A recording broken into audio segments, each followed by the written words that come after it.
Hello दोस्तों, मैं हूं मोहम्मद रजी। न्यूज आवर हिंदी में आपका स्वागत। बीजेपी को डॉक्टर भीमराव अंबेडकर से नफरत है, उनके संविधान से नफरत है, पिछड़ों से नफरत है, दलितों से नफरत है।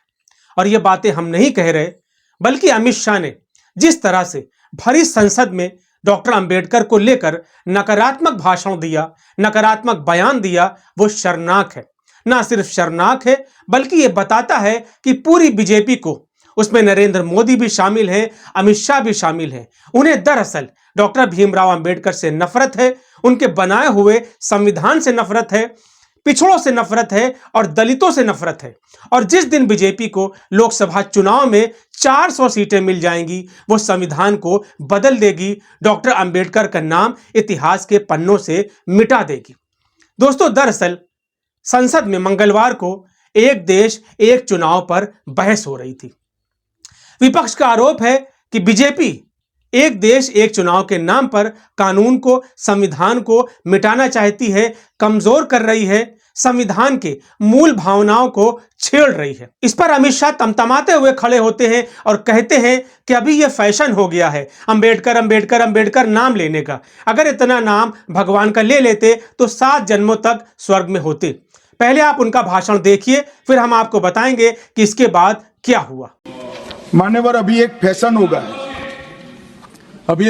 गया है, अंबेडकर अंबेडकर अंबेडकर अंबेडकर अंबेडकर अंबेडकर। इतना नाम अगर भगवान का लेते हैं तो 7 जन्मों तक स्वर्ग मिल जाता। अच्छी बात है ना? सुनिए तो। दोस्तों, आपने देखा कि अमित शाह ने किस तरह से डॉक्टर भीमराव अंबेडकर को लेकर आपत्तिजनक बयान दिया। एक कहावत है कि जो बात दिल में होती है वो कभी न कभी जुबान पर आ जाती है। आज अमित शाह के जुबान पर यह बात आ गई और बता दिया कि उन्हें डॉक्टर भीमराव अंबेडकर से, उनके संविधान से, दलितों से, पिछड़ों से कितनी नफरत है। अमित शाह ने जैसे ही ये बातें कही, विपक्ष ने उन्हें घेर लिया। कांग्रेस सांसद इमरान प्रताप बड़ी ने कहा कि यह बयान आपत्तिजनक है और अमित शाह जिस तरह से कह रहे हैं कि इतना नाम भगवान का ले लेते तो 7 जन्मों तक स्वर्ग में होते। अमित शाह को यह मालूम होना चाहिए कि डॉक्टर भीमराव अंबेडकर एक बड़े तबके के लिए, एक बड़े वर्ग के लिए भगवान की तरह हैं। उन्होंने जिस तरह से कानून बनाया, दलितों और पिछड़ों को हक दिया, वो भगवान ही दे सकता है। उन्होंने जब ये कहा कि जितनी बार अंबेडकर अंबेडकर अंबेडकर करते हो, इतनी बार भगवान का नाम लेते, तो इस देश के दलितों के लिए, पिछड़ों के लिए, आदिवासियों के लिए डॉक्टर बाबा साहब अंबेडकर ने जो काम किया है वो भगवान ही करता है। इस देश के पिछड़ों के लिए, दलितों के लिए डॉक्टर बाबा साहब अंबेडकर भगवान ही हैं। दोस्तों, इसके बाद कांग्रेस नेता सुप्रिया श्रीनेत ने भी अमित शाह को आड़े हाथों लिया। उन्होंने कहा, बाबा साहब का यह अपमान सिर्फ वो आदमी कर सकता है जिसको उनके संविधान से चिढ़ है और जिसके पुरखों ने शोषितों, वंचितों के मसीहा बाबा साहब के पुतले जलाए थे।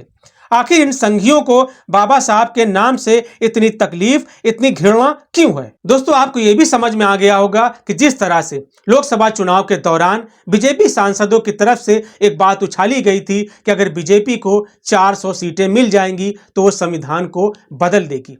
दोस्तों, ये बातें ऐसे ही नहीं थी। अमित शाह का भाषण बता रहा है कि इस बात में दम थी और जिस दिन बीजेपी को 400 सीटें मिल जाएंगी वो वाकई संविधान को बदल देगी। दोस्तों, आपकी जो भी राय है हमें कमेंट बॉक्स में ज़रूर लिखें। फिलहाल आज के लिए इतना ही। वीडियो पसंद आया हो तो इसे लाइक और शेयर ज़रूर करें। चैनल को भी सब्सक्राइब करें। धन्यवाद।